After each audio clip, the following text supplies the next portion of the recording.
আমি একটা কেক তৈরি করার জন্য একটা পাত্রে দুটো ডিম ভেঙে নিয়েছি। তারপরে ডিমের উপরে আমি চিনি গুঁড়ো দিচ্ছি। চিনি গুঁড়োটাকে আমি ভালো করে চেলে নিয়েছি চালনি দিয়ে, ঠিক আছে, দিয়ে চালনি দিয়ে চেলে সুন্দর করে আস্তে আস্তে চিনি গুঁড়োটা ডিমের উপরে দিয়ে দিচ্ছি এইভাবে। তারপরে আমি এই চিনি গুঁড়োটাকে আর ডিমটাকে সুন্দরভাবে মিশিয়ে নেব।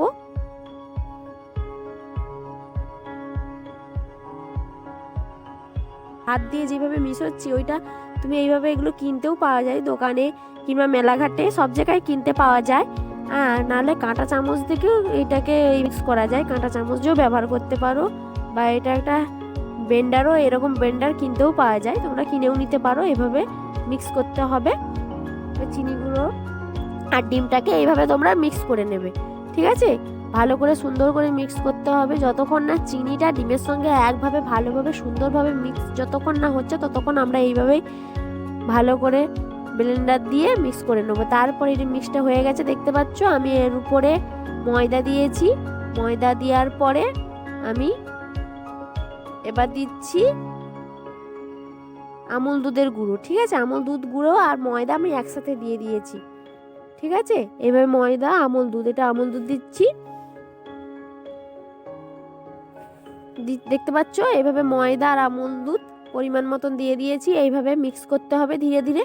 মিক্স করা হয়ে গেলে সুন্দর করে মিক্স করতে হবে, যতক্ষণ না ব্যাটারটা ভালো মিক্স হয় ততক্ষণ সুন্দর করে মিক্স করতে হবে। যত তুমি ভালো করে এটাকে মিক্স করবে তত তোমার কেকটা ভালো ফুলবে এবং কেকটা সুন্দর হবে।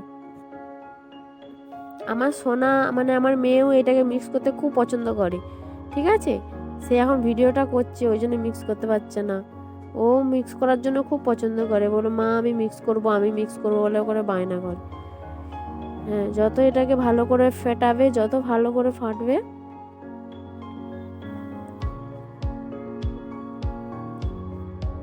দেখতে পাচ্ছ এইভাবে ফাটাতে হবে, ভালো করে সুন্দর করে মিক্স করতে হবে। মিক্স করা হয়ে গেছে। এরপর আমি দেব ভ্যানিলা।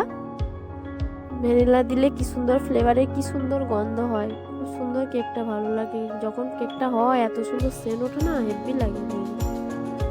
ভ্যানিলা দিয়ে দিলাম, দিয়ে এইভাবে আস্তে আস্তে ধীরে ধীরে মিক্সড করতে হবে। ভ্যানিলা দেওয়ার পরে ভ্যানিলাটাকে এইভাবে মিক্সড করতে হবে। মিক্সড করা হয়ে জোরে জোরে ভালো করে মিক্সড করে নিতে হবে। দেখতে পাচ্ছ ব্যাটারটা এইভাবে তৈরি হবে। ব্যাটারটা বেশি পাতলাও হবে না, বেশি মোটাও হবে না, মতো করে ব্যাটারটাকে তৈরি করতে হবে, তাহলে তোমার কেকটা সুন্দর হবে। এইভাবে মিক্সড করতে হবে, যত ভালো মিক্সড করবে, যত ভালো ফেটাবে, কেকটা ভালো হবে, ঠিক আছে। এইভাবে মিক্সড করতে হবে সুন্দর করে।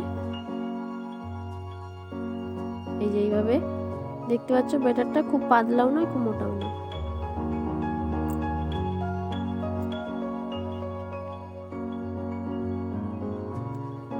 এইভাবে ভালো করে ফেটাতে হবে, যত ভালো ফেটাবে তত ভালো হবে। এইভাবে ফেটিয়ে নিতে হবে কেকটাকে। কেক তৈরি করার আগে প্রচুর ঝামেলা, কেকটা এমনি ভালো ফোলে না, কেকের পিছনে অনেক সময় দিতে হয়। এরপরে একটা আমি পাত্র নিয়ে নেবো, পাত্রের গায়ে তেল দেবো, সাদা তেল, কিছুটা সাদা তেল নিয়ে আমি পাত্রের গায়ে দিয়ে দেবো, এভাবে মাখিয়ে দেবো। আস্তে আস্তে তেলটাকে নিয়ে পাত্রের গায়ে, একটা সিলভারের পাত্র নেবে, সিলভারের পাত্র হলে কেকটা ভালো হয়। সিলভারের পাত্র নিয়ে কেকের গায়ে ভালো করে সুন্দর করে মাখিয়ে নেবে, পাত্রের গায়ে সুন্দর করে মাখিয়ে নেবে, ঠিক আছে। এরপরে ব্যাটারটাকে আমি নেবো, নিয়ে এই পাত্রে ঢালবো।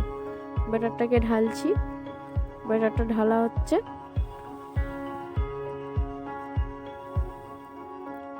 ব্যাটারটা ঢালা হয়ে গেছে, ঢেলে রেখে দেওয়ার পরে আমি কিছুটা টুটি ফুটি দেবো। টুটি ফুটি দিলে কেকটা বেশ ভালো লাগে খেতে, বেশ সুন্দর লাগে। আর একটা কথা বলার আছে বন্ধুরা, আমি এই যে টুটি ফুটি দেওয়ার পর ওভেনে বসানোর আগে আমি যে ছবিটা তুলবো, ক্যামেরাটায় ভিডিও করব, আমার ক্যামেরাটা প্রচুর ডিস্টার্ব করছিল, সেই জন্য আমার আর রেকর্ডিংটা করা হয়নি ওভেনে বসানোর আগে। তাই আমি একবারে হয়ে যাওয়ার পরে কেকের ছবিটা তোমাদেরকে দেখাবো, ঠিক ঠিক আছে, তোমরা কিছু মনে করো না। আমার ক্যামেরাটা প্রচুর ডিস্টার্ব হচ্ছিলো বলে আর আমি আভেনের বসানোর ছবিটা তোমাদেরকে তুলে দেখাতে পারিনি। একবারে তোমাকে ফাইনাল লুকটা দেখাবো আমি, ঠিক আছে। এইভাবে দিয়ে দিতে হবে টুটি ফুটিটা।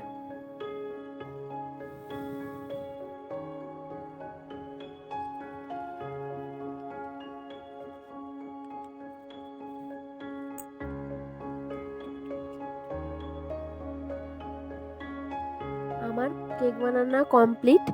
আর তোমরা সবাই কমেন্ট করে জানিও যে কেমন হয়েছে আমার কেক বানানোটা, ঠিক আছে। আর যারা আমার ফেসবুক থেকে দেখছো তারা আমার পেজটাকে ফলো করো, যারা ইউটিউব থেকে দেখছো তারা আমার চ্যানেলটাকে সাবস্ক্রাইব করো, ঠিক আছে। তোমরা সবাই ভালো থাকো, সুস্থ থাকো, সুন্দর থাকো। নমস্কার।